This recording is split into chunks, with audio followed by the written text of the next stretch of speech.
ডাকসু নির্বাচনে প্রার্থিতা ও ব্যালট নম্বর পুনর্বহালের নির্দেশনা চেয়ে নিষিদ্ধ ঘোষিত ছাত্রলীগের জুলিয়াস সিজার তালুকদারের রিট সরাসরি খারিজ করে দিয়েছেন হাইকোর্ট।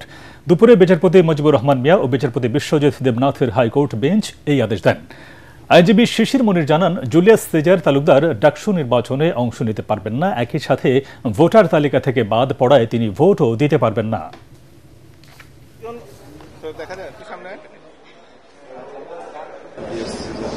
তারা চেয়েছিলেন রুল তার প্রার্থিতা ফিরিয়ে দেওয়ার জন্য, তাকে ব্যালট পেপার দেওয়ার জন্য এবং ভিপি পদে নির্বাচন যেন স্টে করা হয়, সেই জন্যই তারা চেয়েছিলেন। তো আজকে মাননীয় হাইকোর্ট ডিভিশন তার এই রিট পিটিশনটি সামারালি রিজেক্ট করে দিয়েছেন। তার অর্থ হলো আগামীকালকে তিনি প্রার্থী হতে পারবেন না, তিনি নির্বাচনে কন্টেস্ট করতে পারবেন না, ভোটার তালিকাও তার নাম থাকবে না এবং আগামীকালকে যথারীতি সকাল 8টায় ঢাকা বিশ্ববিদ্যালয়ের সেন্ট্রাল স্টুডেন্ট ইউনিয়ন ডাকসুর নির্বাচন অনুষ্ঠিত হবে।